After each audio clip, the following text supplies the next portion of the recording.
Welcome, everybody, to another episode of the Lunch Table Podcast. In this episode, we're going to review Halloween Ends. Please beware, there will be spoilers, so just giving you that warning.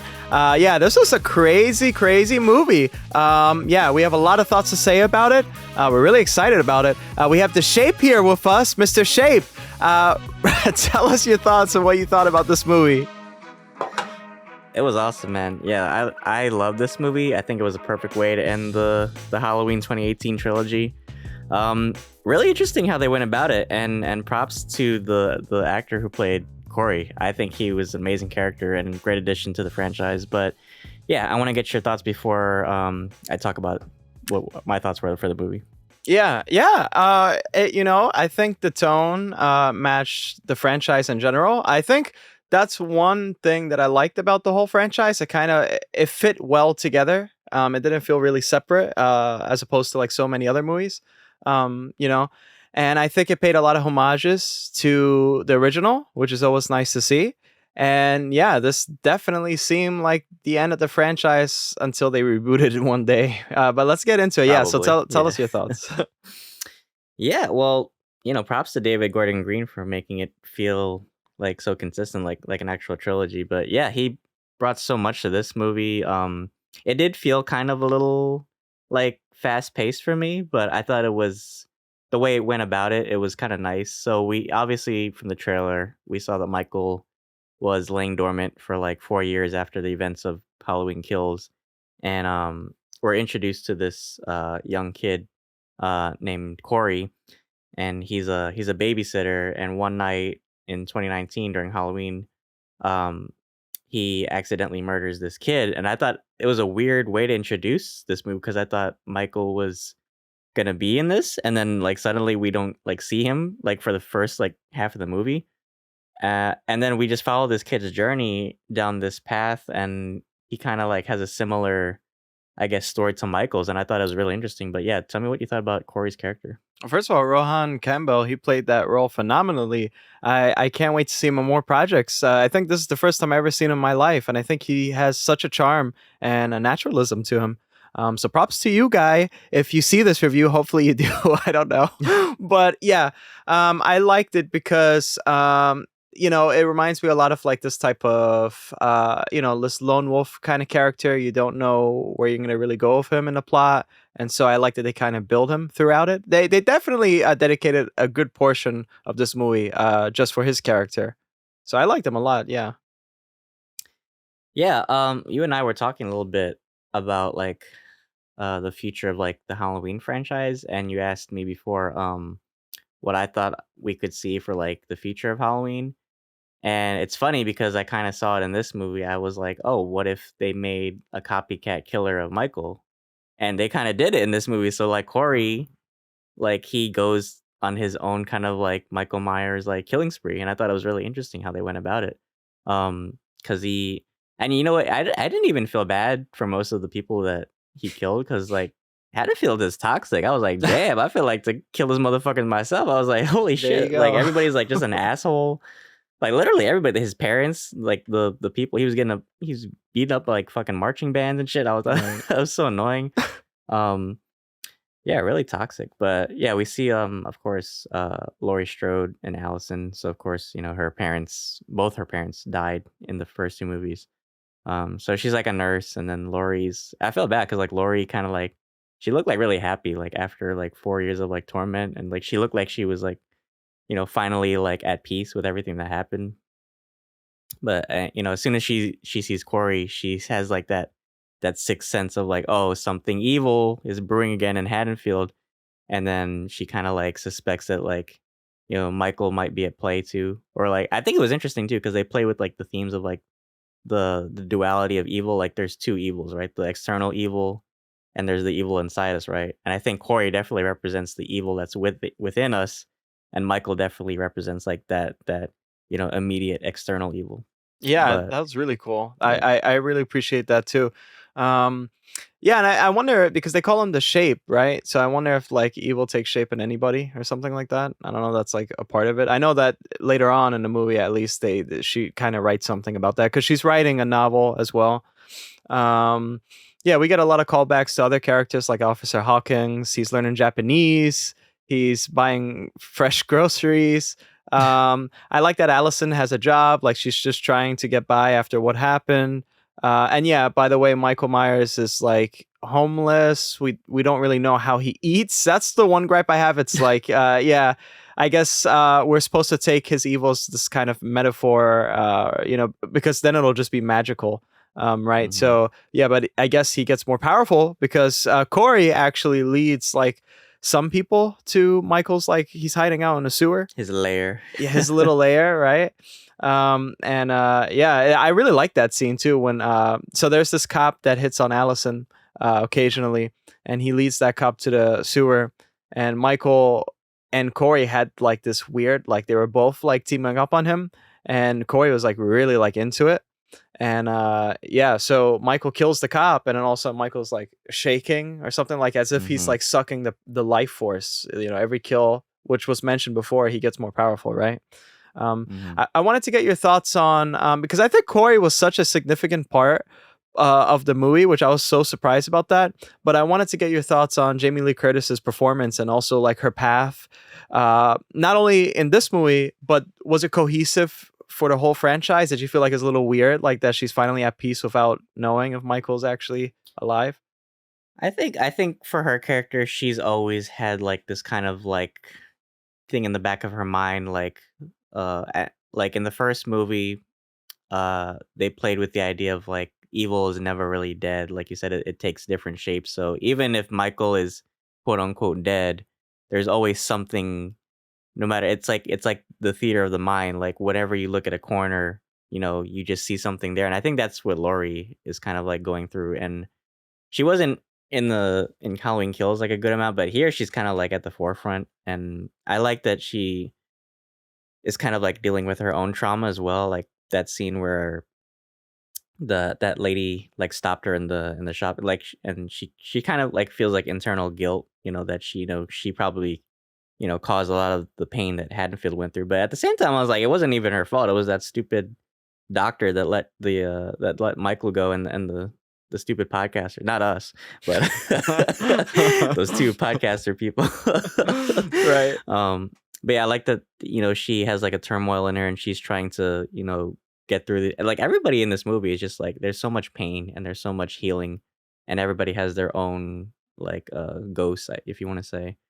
And Corey especially, like Haddonfield is so ruthless. Like, and I like that the idea that everybody was so focused on Michael that after those events they were kind of looking at Corey as like a scapegoat because of this other trauma that happened. It's so similar, like how they're like these two events took place, and then like once Michael was out of the picture, everybody like Haddonfield, like I guess they like to paint, uh like the one guy, the dad was saying like how everybody was trying to make it about them. Like they're being really selfish. Like they're using other people's pain as like a way to like, I guess, I don't know, like maybe like make it like a urban legend or something, or like a ghost story or something. I don't know. It was really interesting. What did you think about it? Well, I'm confused. Because one gripe I do have is, so in the beginning we're kind of like sympathizing towards Corey, and then when Corey starts killing people, I start thinking. I recall straight back to the Dahmer review that we did, and we talked a lot about the Mm, psychology of a serial killer and how Dahmer went into the society that actually. Oh, that's my phone. Sorry, the society that actually could have helped this killer, could have done something to prevent all of this. But I felt like Corey had that. Like he had Allison. That was a sweet, like that relationship seemed exactly like from Euphoria, very Romeo and Juliet kind of feeling. Very like on the go. It was actually quite pleasant to see. I usually hate that type of stuff. I actually liked seeing this. I like shipped them hard. I was like, okay. But so he, and then Jamie Lee Curtis, Laurie set them up in the first place. And it's like they talk about evil just being within us, possibly. So I was confused. I was like, well, is it the society that made him this way, or is it that he's always been this way? So then I think, oh, well, does he kind of feel a little bit, does he feel guilty about killing the kid, or does he like, kind of like it or mhm. something? It's really weird. I don't know what to think It's about weird. that. I think in a weird way, he kind of like saw Michael as a friend, almost like. There's a comic. There's a Friday the 13th comic actually where this kid was actually bullied by these because he had like autism or something, and he was bullied by these kids, and Jason Voorhees actually like took like sympathized with him. So I think in a weird way, that's what I was kind of thinking in this movie. Like Michael kind of saw what he went through, and it was kind of like a mirror to Michael's own like childhood too, growing up, and how he killed his sister. So I think that's why he actually like let him live in a way. If Michael has any like compassion, I guess this is the only time we'd see it on screen. But yeah, I think in a weird way, like Corey saw Michael as like the only one that really like understood him. Like even Allison, like what she went through, like it wasn't what he went through, right? Because he said like you're just like a survivor. They see me as a monster, right? So Michael is also a monster, and that's why I feel like he really connected with him in that moment. And he saw like Haddonfield as like it's they're the real monsters, right? They're the real evil in this town, and I kind of have to get rid of it in a way. But that's a contradiction, though, because again, we're supposed to sympathize for him, and yet Laurie says there's evil within us, but why are you setting up this character that, for the most part, has a mother that cares about her son? I mean, although she's really Mhm. possessive and controlling, I guess the stepfather or the dad is really cool, right? So you have a job that guy owns, right? You're making money, right? Because no one accepts you, and now you have a hot girlfriend, and her grandmother set you up, so you have it like good, Mhm. right? For the most part, no one was really bothering him except that lady that was the mother of that kid that got killed. And it's like, I don't know. I just felt like it was disingenuous. Like I felt like Dahmer kind of did it better.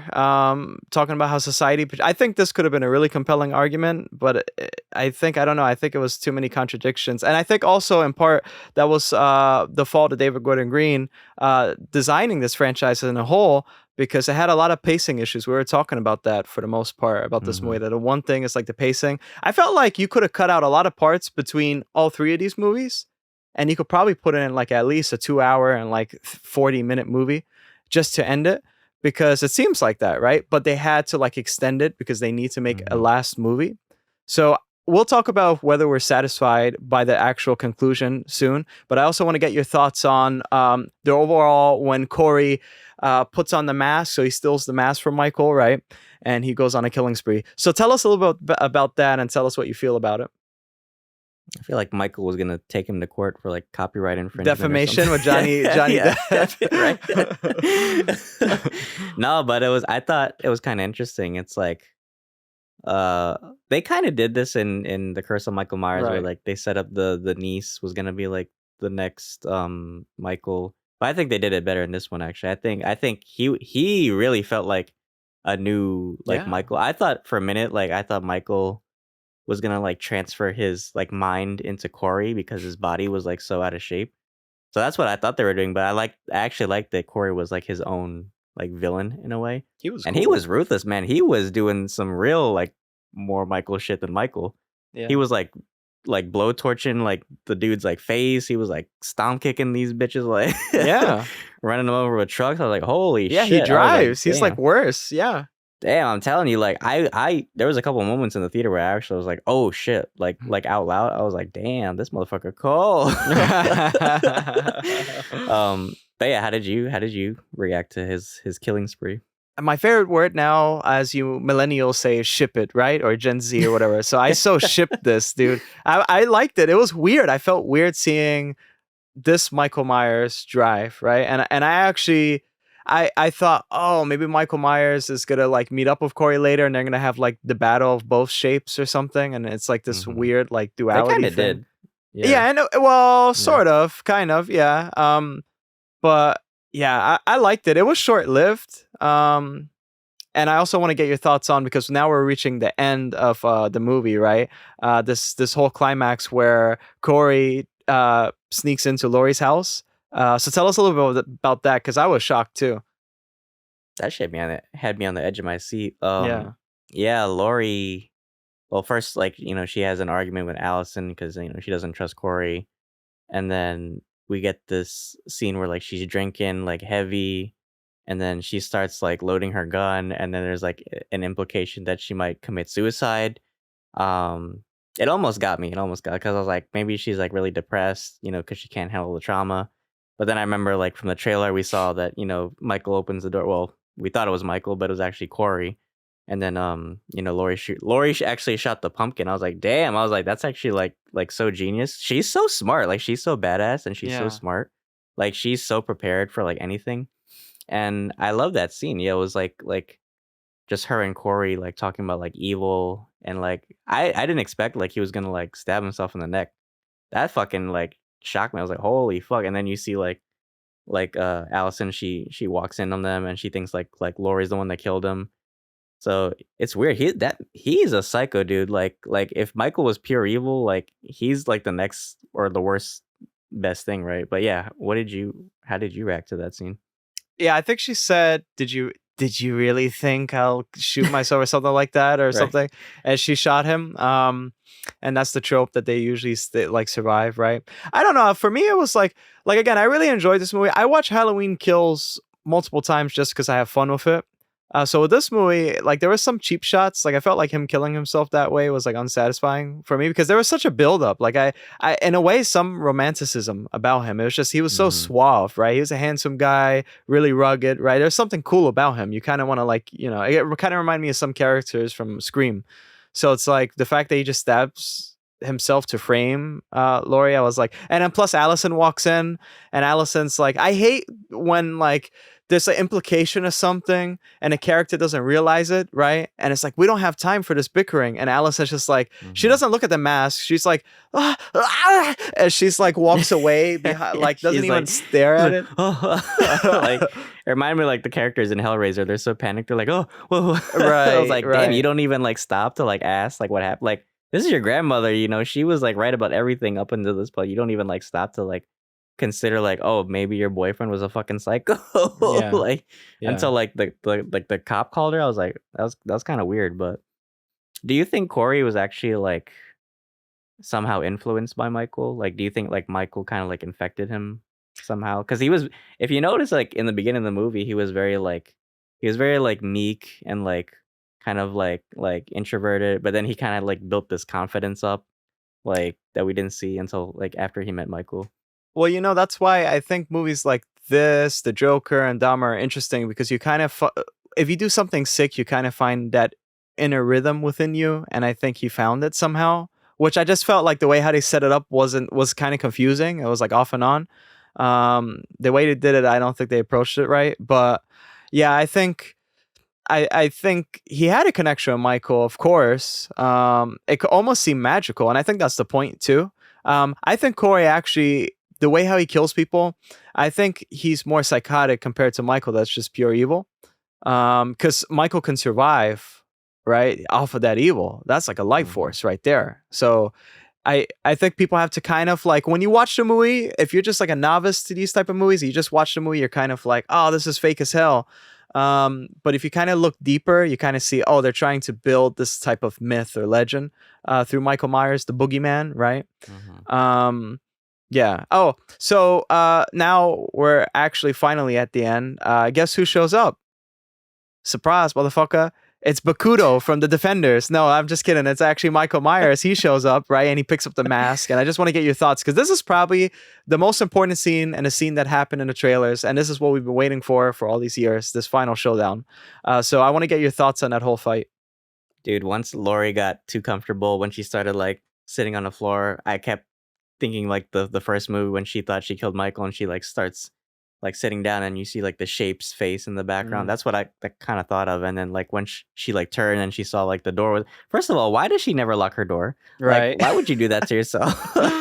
This man can get through like he can like put his shoes on mute. So he he walks in and like he grabs the mask and then I thought it was funny too because like somehow like Corey like survived like his jugular like Yeah. cut and he grabbed the mask. Like damn, like does he have like Michael's power or some shit? Like can he like survive like knife wounds or some shit? And then he grabs the mask and then Michael's like, give me my shit, right? And then he's like he kills Corey. I thought it was a Yeah. little dissatisfying like how he went out because I thought That's it. maybe like I don't know. Because they built him up so much in the first half of the movie. I didn't expect him to go out like that. But we have to remember Michael's the main villain of this movie. So I guess, he was trying to steal his own show back. Right. um, but that was an awesome fight between Laurie and Michael. I think it's I think I prefer the first movie better when I they were like that kind of like too. outplaying each other. Yeah. But I think this one was appropriate. It felt more raw and more bitter,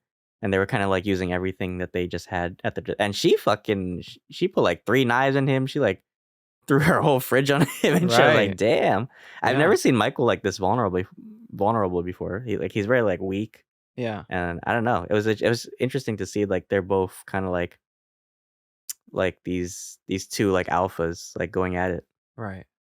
Yeah, well, when lions fight, right, they draw so much blood they tear at each other. And this also reminded me of kind of like this Aztec sacrifice on the table, because the way how she did the killing blows was she stabbed him in, I believe, the chest, then under the armpit, right, which is like I think that's like in a Krav Maga thing or something with knife fighting technique, and then she also slits his wrists because Allison Hmm. comes back, right, and she's like, I'm not gonna, because he does choke her at one point, and I thought she was gonna die. I thought he was gonna go like that, like an Alien Hmm. versus Predator when he does that to the alien baby or something. Yeah. But Allison says, "No, I'm gonna help you." And yeah, they do the finding blow. They slit his wrist, so he bled out. But it was very like a sacrificial thing, especially on the table. It was very like a Hmm. symbolic thing rather than just let me just do this Yeah, it was kind practically. of like he was like crucified to the Yeah, table. yeah, Hmm. yeah. I And guess the that's how you irony is dispatch it. it's all kitchen knives, which is his primary weapon, right? Yes, So exactly. there's some symbology there. But A yeah, lot. I wanted to get your thoughts. So yeah, after that, we kind of I thought this was actually like really, I don't know, something about it just felt like so like satisfying seeing like the whole community of Haddonfield come together.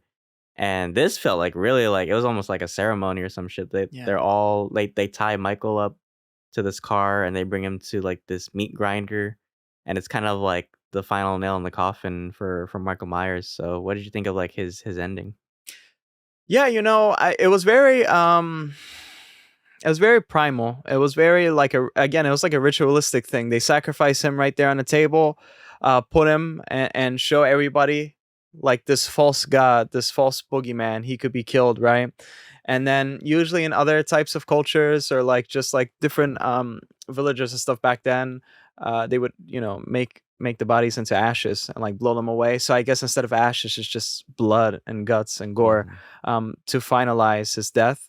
And I think it meant a lot to everybody. I'm surprised that I wonder if it picked up in global news because I bet no one in the world has ever Shit. seen this. I looked at my own screen. I was like, "Where was this on Channel 5?" I was like, Right. "Holy shit!" But yeah, I love the finality of it. So it's Yeah. like that we actually see Michael go in. There's no like loopholes. There's no like, oh, like he might have escaped like off screen. We see like the body go in, and there's like I said, like there's a finality to it. It's like, okay, now the audience can actually like take a breath, and we're kind of like at peace too. Um, but yeah, it was really interesting like how it ended, and then uh like I guess Corey actually like died because we didn't see him after that. So yeah, the final scene like showed kind of like Laurie and the cop. They were like sharing some groceries or something, and we actually see the house. It was kind of like an homage to the first movie where like they showed like corners and rooms in the house, but there's like a silence, right?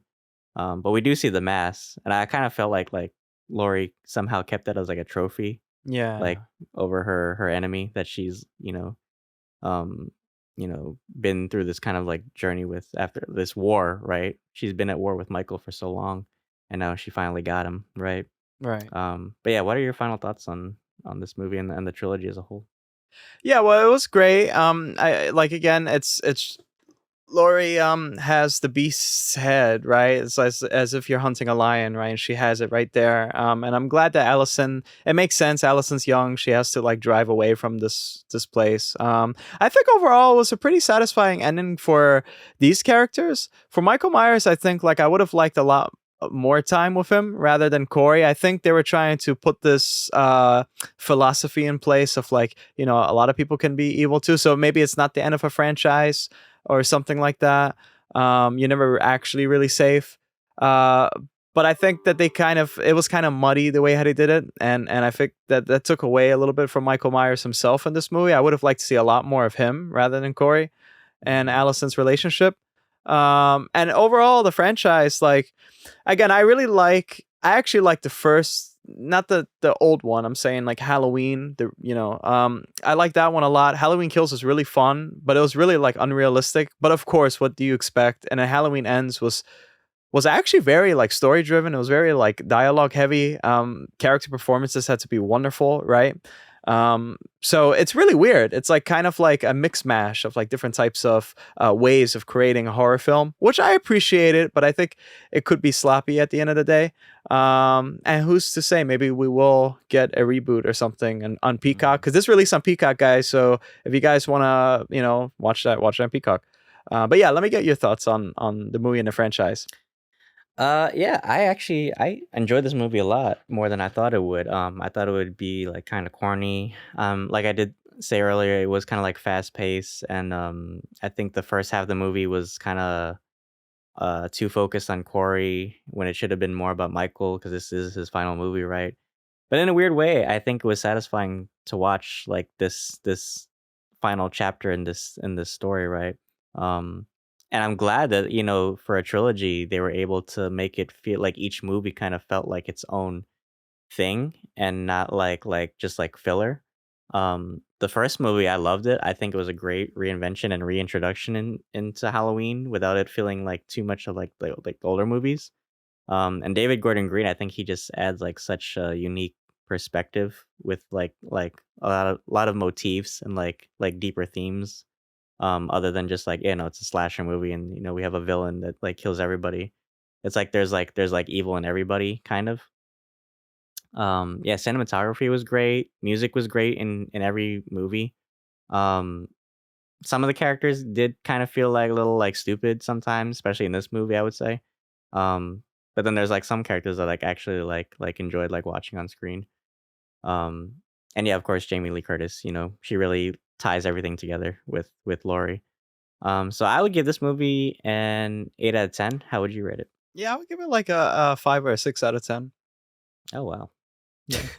Yeah. Well, difference of opinion. Okay. Yeah. Well, Yeah. guys, that's our review for Halloween Ends. Thank you so much for tuning in. And Akram, why don't you wrap this review for us? Yeah, guys, if you guys made it 10, again, we love you so much. And we have other spooky content coming soon. And we just wrapped up She-Hulk as well. So if you're new to the channel, we did a whole review for season 1 of She-Hulk. So please check that out if you like that sort of stuff. And also we're doing Andor and we're doing Handmaid's Tale. And we have plenty of content and movies to review. So just stick with us and I think you'll enjoy it. So yeah, Dylan. Yeah, like Akram said, we have a lot more spooky content planned. We already did Hellraiser review. We also did Werewolf by Night from Marvel. That was fun to review. We're planning to do Barbarian as well, so stay tuned for that. But yeah, we have a lot more content planned for this month and the rest of the months ahead. So thank you guys so much. I hope you guys have a safe and wonderful, Halloween season. So until then, thanks for having lunch with us. See you guys. Evil dies tonight. Fuck. Oh my God.